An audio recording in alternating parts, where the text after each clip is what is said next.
بسم اللہ الرحمن الرحیم۔ جنگ جمل کا آخری دن ہے۔ تلواروں اور تیروں کا زور ہے کہ ٹوٹنے کا نام ہی نہیں لے رہا۔ امیر المومنین سیدنا علی المرتضیٰ رضی اللہ تعالیٰ عنہ کھڑے جنگ ملاحظہ فرما رہے ہیں۔ ایک تو یا سینکڑوں نہیں بلکہ ہزاروں کی تعداد میں صرف مسلمان ہی جمع ہو کر گرتے چلے جا رہے ہیں۔ سیدنا امام حسن رضی اللہ تعالیٰ عنہ اپنے والد بزرگ گوار کے پاس یہ دل خراش منظر دیکھ رہے تھے۔ حضرت علی کرم اللہ وجہ الکریم نے اپنے لخت جگر کو فرمایا، ان اللہ اے حسن، یہ سب دیکھنے کے بعد کس بھلائی کی امید کی جا سکتی ہے۔ اس کے ساتھ ہی آپ نے سیدنا امام حسن رضی اللہ تعالیٰ عنہ کو اپنے سینے سے لگا لیا۔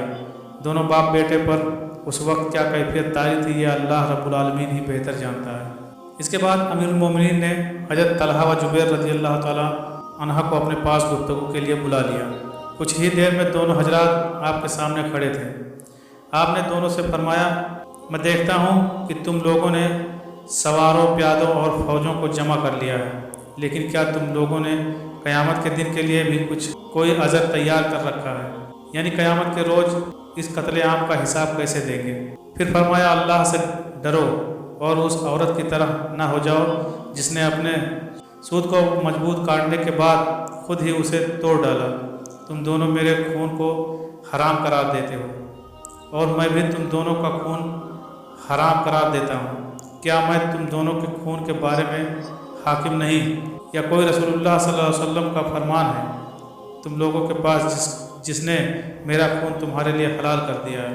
حضرت طلحہ نے عرض کیا، آپ نے امیر المومنین حضرت عثمان غنی رضی اللہ تعالیٰ عنہ کی دشمنی پر لوگوں کو جمع کیا ہے، معاذ اللہ۔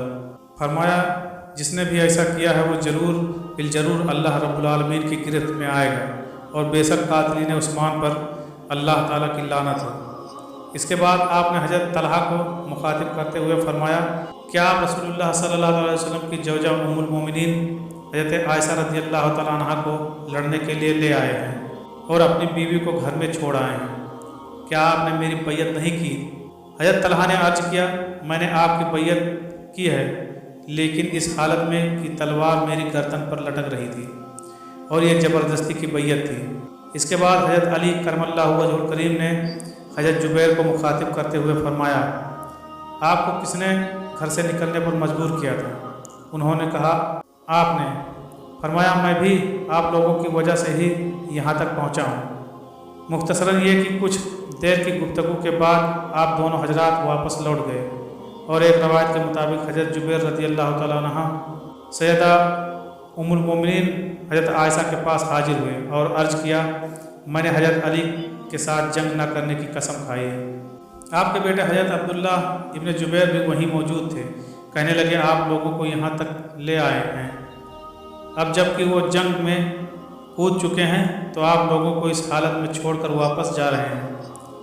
اب بہتر اسی میں ہے کہ اپنی کھائی ہوئی قسم کا کفارہ دیجیے اور میدان جنگ چھوڑ کر نہ جائیں۔ منقول ہے کہ آپ نے اپنی قسم کے کفارے کے طور پر ایک غلام آزاد کیا اور جنگ میں ہی حاضر رہے۔ حافظ ابن کثیر لکھتے ہیں، حضرت زبیر کے واپس لوٹ جانے کی روایت زیادہ صحیح معلوم ہوتی ہے، اور یہ بعید ہے کہ آپ نے اپنی قسم کا کفارہ دیا اور جنگ میں ہی حاضر رہے۔ دوسری جانب ام المومنین حضرت عائشہ رضی اللہ تعالیٰ عنہ حوض میں بیٹھی باہر تشریف لے آئیں۔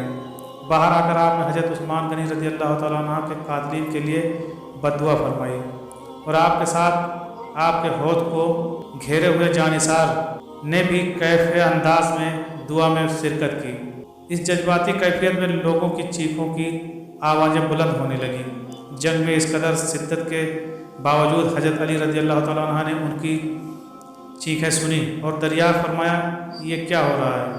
بتایا گیا، ام المومنین حضرت عثمان غنی رضی اللہ تعالیٰ عنہ کے قاتلین کے لیے بددعا فرما رہی ہیں۔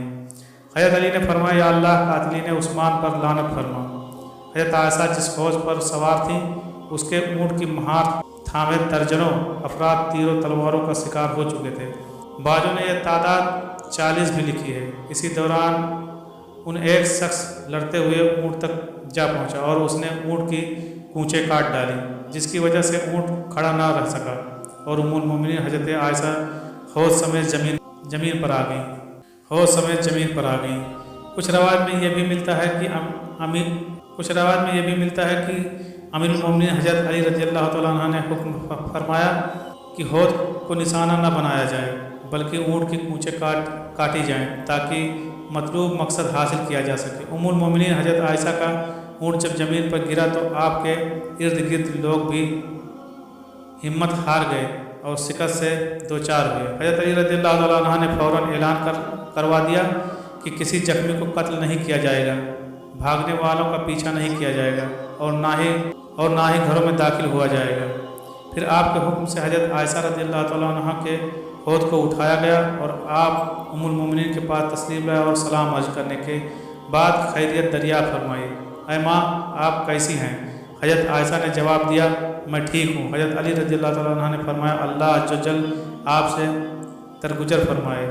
اس کے جواب میں ام المومنین نے بھی فرمایا، اللہ رب العزت آپ سے بھی درگزر فرمائے۔